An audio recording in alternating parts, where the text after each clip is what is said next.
Barisan Nasional adalah berlandaskan kepada keadilan yang diberikan kepada semua kaum. Ya?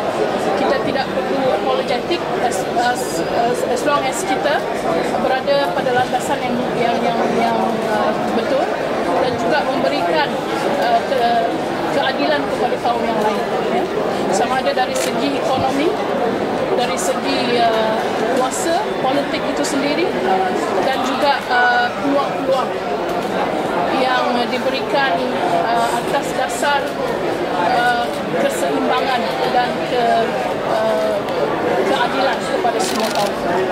Jadi Pergerakan Puteri merasa bahawa ucapan yang disampaikan oleh Yang Amat Berhormat Presiden ini penting untuk kita secara tidak langsung memansuhkan secara total mengenai isu-isu perkauman yang sering dibangkitkan terutama sekali oleh parti pembangkang di mana mereka suka untuk memainkan sentimen perkauman ini dengan menimbulkan isu-isu yang tidak sewajarnya ditimbulkan atas prinsip perpaduan di negara kita.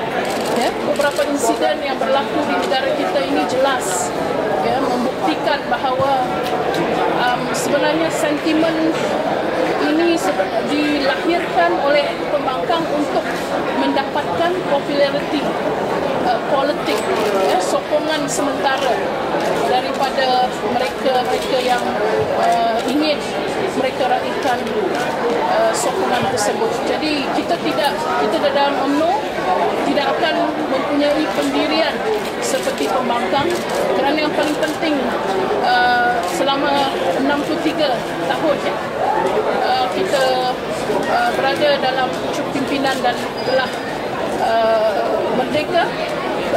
Sebenarnya UMNO dan juga Barisan Nasional telah melaksanakan tanggungjawab dengan adil, dan juga saksama, terutama sekali dalam memberikan ruang dan peluang untuk kaum-kaum yang lain bersama-sama dengan orang-orang Melayu, untuk hidup dengan harmoni dan juga aman di negara ini.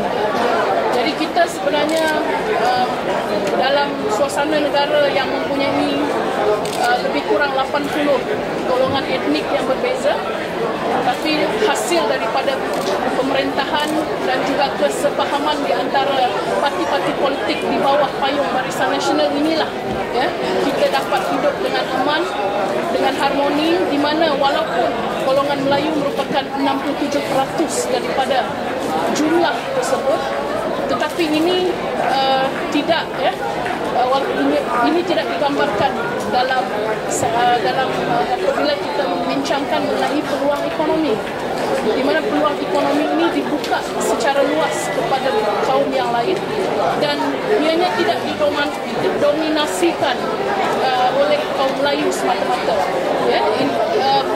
Peluang ekonomi dibuka dengan seluas-luasnya dan beberapa kaum yang ada di negara kita mendapat manfaat daripada peluang-peluang ekonomi tersebut.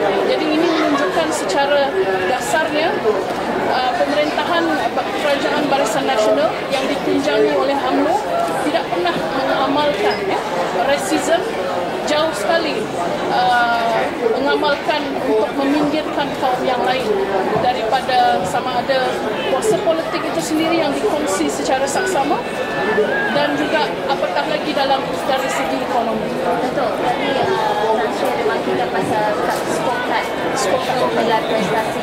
Puteri menyokong penuh kepada cadangan oleh Yang Amat Berhormat Timbalan Presiden, dan ini juga selepas perhimpunan ini kita akan aplikasikan di Pergerakan Puteri itu sendiri. Saya melihat Kapsko ini penting untuk menunjukkan komitmen kita kepada proses transformasi yang berlaku di dalam parti, lebih-lebih lagi dalam Pergerakan Puteri itu sendiri.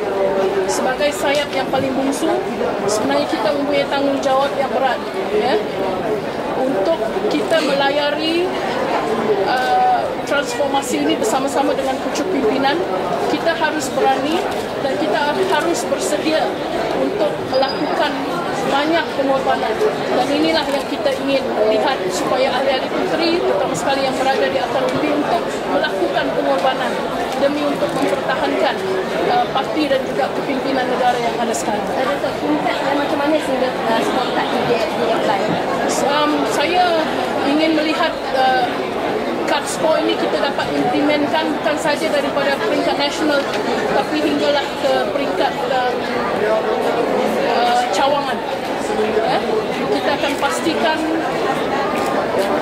kad skor ini diimplementasikan supaya kita dapat untuk memberikan gambaran bahawa di dalam parti perjuangan untuk parti, agama dan negara adalah perkara yang paling utama, terletak nombor satu dalam perjuangan Pergerakan Puteri. Pergerakan Puteri telah dicabar dengan pelbagai perkara sebelum ini, dan sewajarnya lah hasil daripada perkara-perkara yang berlaku ini, sewajarnya ahli-ahli puteri mengambil iktibar dan menyusun langkah untuk memastikan bahawa Pergerakan Puteri ini mampu untuk menjadi aset kepada parti dan bukan liability seperti yang dikatakan oleh setengah pihak.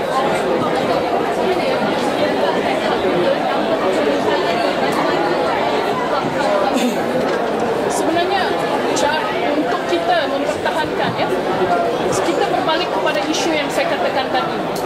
Apabila kita bercakap mengenai hak orang Melayu, kita dikatakan rasis. Kita seolah-olah pada ketika ini kita tidak boleh bercakap mengenai hak orang Melayu. Seolah-olah itulah suasana yang hendak diwujudkan lebih-lebih lagi oleh parti pembangkang. Kita pernah melalui satu peristiwa yang berlaku kepada Pergerakan Puteri, di mana dalam kejadian tersebut tidak ada langsung perkara rasis ataupun gambaran yang seperti yang digembar-gemburkan oleh setengah pihak itu, tapi ianya dibuat seolah-olah kita ini rasis dan sebagainya. Adakah kita nak mencapai satu keadaan di mana kita orang Melayu tak boleh nak bercakap mengenai isu orang Melayu, dan selepas itu sekiranya kita bercakap mengenai isu itu kita dituduh rasis. Jadi kita nak menggambarkan bahawa apabila sahaja kita memperjuangkan golongan Melayu, kita bukan mempersoalkan atau membincangkan mengenai mungkin ekonomi orang Melayu itu sendiri. Contoh, tidak semestinya kita ingin mengambil hak orang lain untuk diberikan kepada kaum Melayu. Tidak, itu tidak akan berlaku.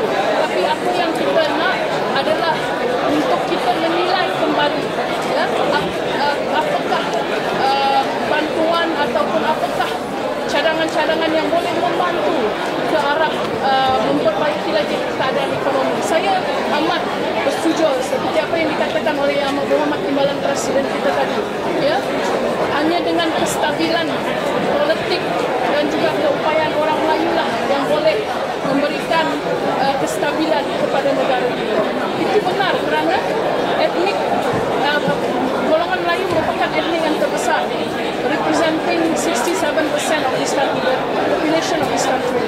Jadi sekiranya golongan majority ini tidak mempunyai peluang ekonomi yang seimbang ataupun sekurang-kurangnya boleh membantu menampung jumlah 67% tersebut, sudah tentu keadaan negara tidak akan seimbang dari segi sama ada dari segi ekonominya ataupun ruang untuk kaum itu berada di landasan negara. Tentang scorecard tu, apakah Datuk melihat kepentingan scorecard tu selain daripada untuk diberikan kepada pucuk pembinaan kepada Datuk sendiri? Bagi saya, kepentingan scorecard ini adalah untuk kita menilai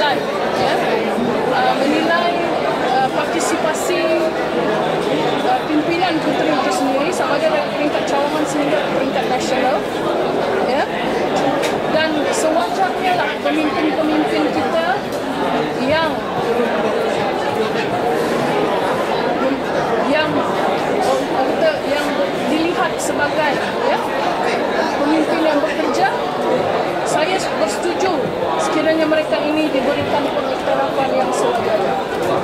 Dan ini pada masa yang sama juga boleh membantu untuk meniup semangat ahli-ahli puteri atau ahli-ahli kita yang tidak bersemangat disebabkan oleh suasana yang berlaku, ya. Jadi sekurang-kurangnya dengan ada penilaian prestasi yang dipanggil sebagai scorecard ini, ianya dapat dimanfaatkan, ya, untuk bukan sahaja tujuan yang saya katakan tadi, tapi kita sekurang-kurangnya kita ada penilaian prestasi seperti juga yang Yang Berhormat Presiden tekankan kepada ketutangan kerajaan.